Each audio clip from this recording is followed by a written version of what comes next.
Assalamualaikum warahmatullahi wabarakatuh. Saya Anissa Fatimah Sofiani dari Prodi Ilmu Hadis semester 5. Pada kesempatan kali ini saya akan mempresentasikan dua hadis tentang larangan memukul perempuan atau istri yang terdapat dalam kitab Sitin Adliyah karangan Bapak Dr.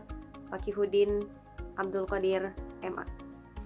Dalam pernikahan, ketika ijab kabul diucapkan, maka pindahlah tanggung jawab seorang istri dari orang tuanya kepada lelaki yang menjadi suaminya. Ridhonya pun menjadi terletak pada suaminya.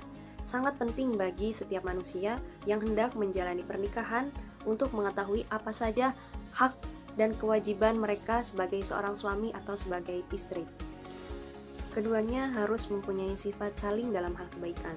Namun dalam hal yang kurang baik, justru di situ harus menerapkan sifat egois. Ya, egois untuk mengalah.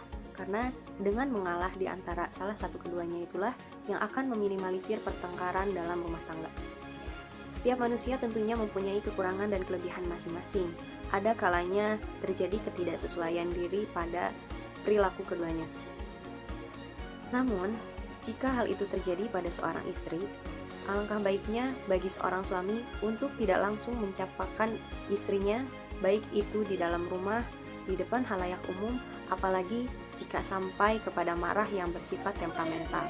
Tidak layak bagi seorang suami untuk berlaku keji kepada istrinya.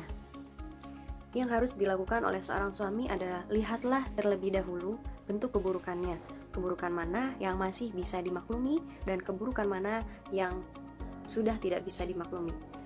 Dan tentu saja itu harus dengan sifat mubadalah, yaitu introspeksi diri. Kita juga harus melihat, seorang suami juga harus melihat apakah dia mempunyai sifat keburukan atau kekurangan dalam dirinya. Tentu saja itu pasti ada. Maka jangan kita berpikir bahwa hanya seorang istri yang mempunyai sifat keburukan atau kejelekan itu. Jika keburukan itu bisa dimaklumi, maka anggap saja itu sebagai dinamika rumah tangga. Mungkin hal itu masih akan terasa mengganjal dalam hati seorang suami. Namun diusahakan jangan sampai diungkit kembali jika itu sudah bisa dimaklumi dan sudah dianggap sebagai dinamika rumah tangga. Dan jika ada keburukan yang tidak bisa dimaklumi, silahkan dibicarakan, dikondisikan agar hal itu bisa di-upgrade menjadi sebuah kebaikan, atau lebih baik lagi jika langsung ditinggalkan keburukan tersebut. Sangat penting sekali untuk diusahakan memperbaiki kekurangan masing-masing secara bersama dan atas kesadaran bersama. Ketika seorang istri berbuat salah, dalam hukum Islam sebetulnya seorang suami diperbolehkan untuk memukul istrinya. Namun, jika kita telisik lebih dalam makna dari memukul yang sebenarnya, yaitu bukan sebuah pukulan yang berupa fisik, tetapi makna pukul di situ adalah dengan cara mengingatkan, menasehati, dan memperbaiki, meluruskan. Seperti itu. Bukan sebuah pukulan yang bisa menyebabkan atau menyakiti diri seorang istri, bahkan hingga sampai menyebabkan keluarnya darah dan hilangnya nyawa. Lalu, bagaimana dengan hadis yang disebutkan dalam kitab Sitin Adliyah tentang larangan memukul kepada seorang istri ataupun perempuan? Baik, akan saya bacakan arti dari hadis. Hadis nomor 27 yang artinya dari Bahz bin Hakim, dari ayahnya, dari kakeknya radhiyallahu anhum berkata, "Wahai Rasulullah, apa yang harus kami lakukan untuk istri-istri kami dan apa yang harus kami tinggalkan untuk mereka?" Rasulullah SAW berkata, "Datangilah istrimu dan berhubunganlah dengan istrimu apa yang Anda suka, dan berilah ia makan ketika engkau mampu membeli makan, dan berilah ia pakaian ketika engkau mampu membeli pakaian. Dan jangan sekali-kali menjelek-jelekan wajahnya dan jangan memukulnya." Hadis riwayat Abu Daud. Kemudian selanjutnya hadis nomor 28 yang artinya dari Lakid bin Sobrah radhiyallahu anhu berkata, "Saya menjadi utusan Bani Muntafik atau bersama utusan Bani Muntafik menemui Rasulullah SAW. Lakid berkata, 'Wahai Rasulullah, saya mempunyai istri dan pada lisannya itu terdapat sesuatu.'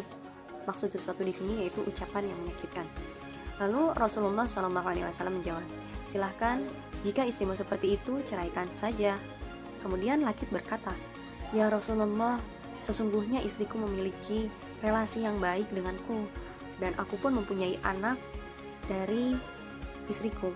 Kemudian Rasulullah berkata, "Apabila begitu, maka nasihati ia, temani ia agar ia bisa terlepas dari kata-kata yang menyakitkannya itu. Apabila nasihatmu benar, maka ia akan melakukan nasihat itu. Dan jangan sekali-kali memukul istrimu sendiri sebagaimana kamu berani memukul hamba sahayamu." Nah, teman-teman sekalian, dalam dua hadis tersebut sudah sangat jelas terdapat kalimat larangan memukul seorang istri, apalagi memukulnya sama seperti seorang suami memukul kepada hamba sahayanya. Itu sangat dilarang.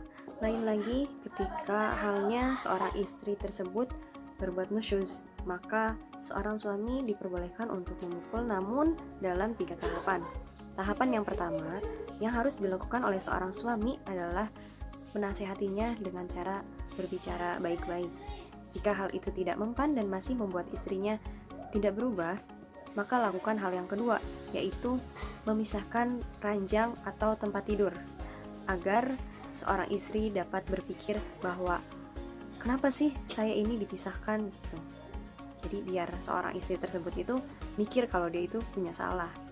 Tapi kalau cara itu masih gak berhasil, maka barulah seorang suami berhak atau boleh untuk memukulnya, namun dengan niat pukulan tersebut untuk menyadarinya, bukan sebagai nafsu amarah semata, karena nantinya akan menjadi fatal dan sangat panjang jika suami tersebut memukul seorang istri dengan nafsu amarah semata. Seperti itu, teman-teman.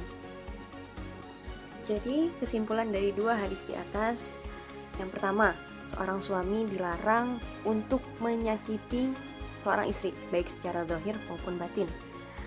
Kedua, seorang suami wajib untuk memenuhi hak dan menjalankan kewajibannya sebagai seorang suami.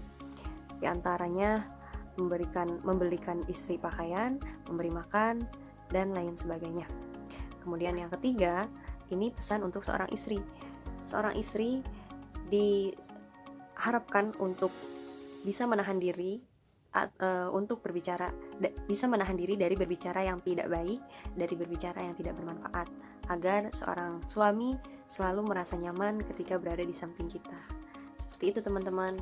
Mungkin hanya ini yang dapat saya sampaikan. Mohon maaf atas segala dan kekurangannya. Semoga video ini dapat bermanfaat, khususnya bagi diri saya sendiri dan umumnya bagi kita semua. Terima kasih. Wassalamualaikum warahmatullahi wabarakatuh.